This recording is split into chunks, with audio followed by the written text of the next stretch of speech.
Hello students, third law of thermodynamics part fourth में आज हम देखेंगे determination of absolute entropy of liquids and gases.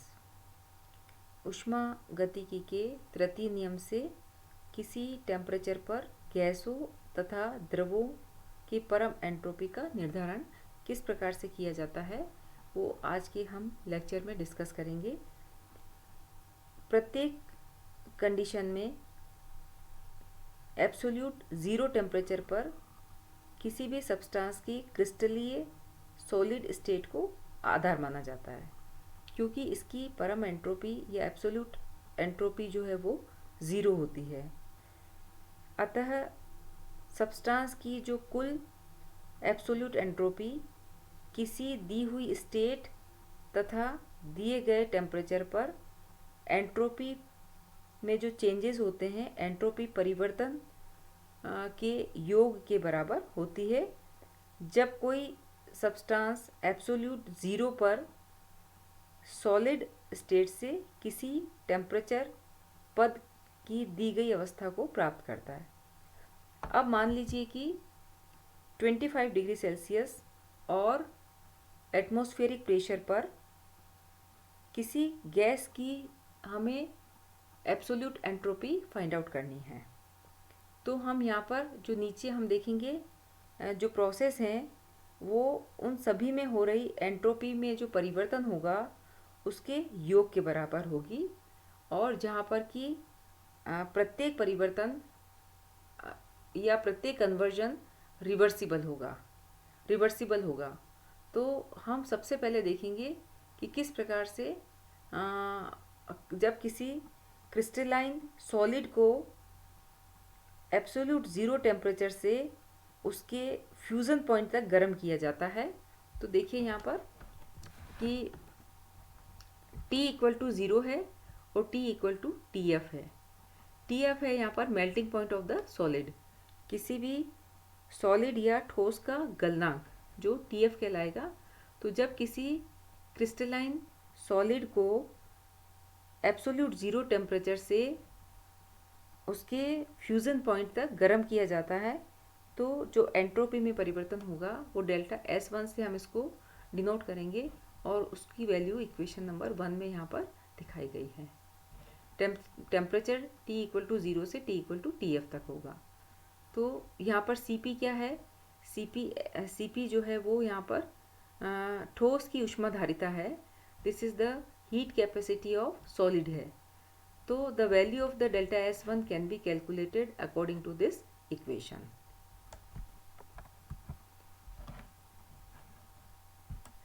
Second step हम देखेंगे conversion of solid state to liquid state at melting point TF। गलन ताप TF पर ठोस अवस्था का द्रव अवस्था में परिवर्तन। तो यहाँ पर जो एंट्रोपी होगी वो कहलाएगी फ्यूजन एंट्रोपी, क्योंकि यहाँ पर सॉलिड स्टेट से लिक्विड स्टेट में कन्वर्जन होता है। तो फ्यूजन होता है, तो इसको हम कहेंगे फ्यूजन एंट्रोपी, और फ्यूजन एंट्रोपी को हम डेल्टा S2 से रिप्रेजेंट करेंगे। और यहाँ पर डेल्टा S2 इक्वल टू हो जाएगा delta H fusion upon TF के बराबर। तो यहाँ पर डेल्टा H फ्यूजन क्या कहलाएगा? लेटेंट हीट ऑफ फ्यूजन, यानी गलन की गुप्त ऊष्मा। तो ये हो जाएगी डेल्टा S2, यानी इसको हम बोलेंगे फ्यूजन एंट्रोपी। जो थर्ड स्टेप है उसमें ऑन हीटिंग द लिक्विड, अब हमें लिक्विड प्राप्त हुआ, तो on heating liquid from its melting point TF to its boiling point TB। तो जो लिक्विड को जब हम उसके बॉइलिंग पॉइंट TB तक उसको गर्म करते हैं, यानी उसकी गलनांक TF से क्वथनांक TB तक जब गर्म किया जाता है, ऐसी स्थिति में जो एंट्रोपी परिवर्तन होगा उसको हम डेल्टा S3 से रिप्रेजेंट करेंगे। और डेल्टा S3 इक्वल टू जो इक्वेशन नंबर 3 में दिया गया है वो ये शो कर रहा है कि यहाँ पर जो एंट्रोपी है वो किसकी एंट्रोपी है, वो जब हमें किसी भी लिक्विड को बॉइलिंग पॉइंट तक गर्म किया जाता है। तो ऐसी स्थिति में यहाँ पर जो ये CP प्राप्त हुआ है वो है heat capacity of substance in liquid state. पदार्थ की द्रव अवस्था में ऊष्माधारिता को हम Cp और L से रिप्रेजेंट करेंगे। L denotes the liquid state, और इसकी वैल्यू को हम किस प्रकार से डिटरमाइन करते हैं, जो हमने इससे पहले वाले लेक्चर में डिस्कस किया था। It's value can be determined by the area under curve obtained by plotting a graph between the CPL and DA and LNT within temperature limits TF to TB। तो जो हम CPL और LNT के बीच में temperature TF से TB तक आलेख खींचकर जो उससे प्राप्त कर्व हमें प्राप्त होता है, उसके नीचे का जो एरिया है वो ज्ञात कर लेते हैं हम, और उसके आधार पर हम किसकी वैल्यू निकालते हैं, हम निकालते हैं heat capacities of substance in liquid state. Fourth जो कन्वर्जन है वो होगा liquid state to gaseous state at temperature TB, कि गैस को ताप TB पर द्रव अवस्था का गैसीय अवस्था में परिवर्तन। उसके लिए टेम्परेचर क्या होगा, TB होगा, और यहाँ पर entropy of this process is the entropy of vaporisation. यहाँ जो डेल्टा S की वैल्यू होगी वो इक्वेशन नंबर 4 में आप देख रहे हैं, और इसको हम कहेंगे ये एंट्रोपी है डेल्टा S4, और this is the delta H VAP is the molar latent heat of vaporisation. तो ये तो हो जाएगी डेल्टा S4, तो हो जाएगी एंट्रोपी ऑफ वेपोराइजेशन, और डेल्टा H जो है ये वैल्यू, इसको हम कहेंगे वाष्पीकरण की मोलर गुप्त ऊष्मा।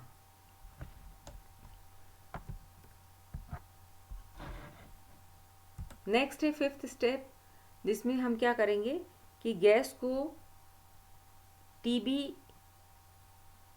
से दिए गए टेम्परेचर, यानी हम ये कह सकते हैं कि T इक्वल टू या तो 25 डिग्री सेल्सियस मान लीजिए, या फिर इसको लिख दीजिए 298.15 केल्विन। तो तक जब हम उसको गर्म करते हैं किसी गैस को, ऐसी स्थिति में जो एंट्रोपी में परिवर्तन होगा वो आप इक्वेशन नंबर 5 और 6 में देखेंगे। तो देखिए यहाँ पर जब TB से T तक, या फिर हम इसको कहें TB से 298.15 केल्विन टेम्परेचर पर जब गर्म किया जाता है, तो जो एंट्रोपी में परिवर्तन होगा वो डेल्टा S5 के बराबर होगा, और यहाँ पर जो CPG है is the heat capacity of substance in gaseous state. तो गैसीय अवस्था में पदार्थ की ऊष्माधारिता कहलाती है। तो इस प्रकार से हमने पांचों स्टेप्स में 1, 2, 3, 4 और 5, तो हमने delta S1, delta S2, delta S3, S4 और S5 की वैल्यूज़ हमने निकाली, और इस प्रकार से the absolute entropy of gas ST जो होगी वो एट एनी टेम्परेचर T और T equal to 25 degree Celsius is equal to the sum of all the above given entropies. यानी गैस के परम ताप, गैस की जो परम एंट्रोपी ST है वो किसी टेम्परेचर T पर ऊपर दी गई एंट्रोपी मानों के योग के बराबर होती है। तो इस प्रकार से हम जब सभी जो हमें वैल्यूज़ प्राप्त हुई थी इक्वेशन नंबर 1, 2, 3, 4 और 5 से, तो उन सभी मानों को जब हम यहाँ पर रखेंगे तो हमें ये इक्वेशन प्राप्त होती है इसकी एंट्रोपी की, और ये हो जाएगी गैस की एंट्रोपी, और हम इसको इक्वेशन नंबर 7 से रिप्रेजेंट करेंगे। इसी प्रकार किसी टेम्परेचर T या 25 डिग्री सेल्सियस पर अगर हमें निकालनी है एब्सोल्यूट एंट्रोपी ऑफ लिक्विड की, तो गैस की एंट्रोपी तो हमने निकाली 1 + 2 + 3 + 4 + 5 से, लेकिन जो लिक्विड की एंट्रोपी होगी वो is the sum of the first 3 terms. तो केवल 3 जो टर्म्स हैं आगे की, first 3 terms delta S1 + delta S2 + delta S3, इन तीनों को अगर हम सम करें, इनका योग करें, तो हमें प्राप्त हो जाएगी लिक्विड की एब्सोल्यूट एंट्रोपी। तो इस प्रकार से हम ST की वैल्यू निकाल लेंगे इक्वेशन नंबर 8 में। तो ये सारी वैल्यूज़ हमने यहाँ पर सब्स्टिट्यूट की और हमें प्राप्त हो गई एब्सोल्यूट एंट्रोपी ऑफ लिक्विड। इसी प्रकार अगर किसी टेम्परेचर T पर सॉलिड की हमें एब्सोल्यूट एंट्रोपी फाइंड आउट करनी है, तो हम यहाँ पर सॉलिड की एब्सोल्यूट एंट्रोपी फाइंड आउट करने के लिए हम ये इक्वेशन लिखेंगे जहाँ पर कि टी एफ किसके बराबर हो जाएगा, टी के बराबर हो जाएगा। तो जब हम टी एफ को टी के बराबर लिख देंगे तो हमें ये फर्स्ट प्राप्त हो जाएगी एब्सोल्यूट एंट्रोपी ऑफ सॉलिड।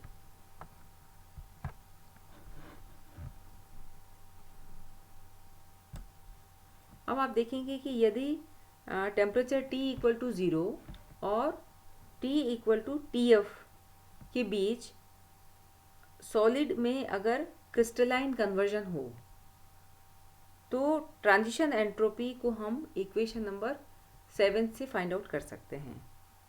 तो ट्रांजिशन एंट्रोपी किस प्रकार से हम निकालेंगे, तो इसके लिए हम मान लीजिए कि 0 केल्विन पर सॉलिड का अल्फा एलोट्रॉप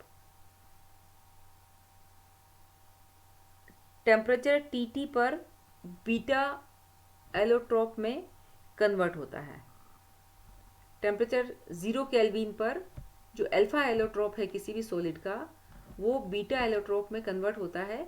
कब? जब टेम्परेचर टीटी है। तो यहाँ पर T represents the transition temperature, तो इसको हम कहेंगे क्रिस्टलाइन कन्वर्जन।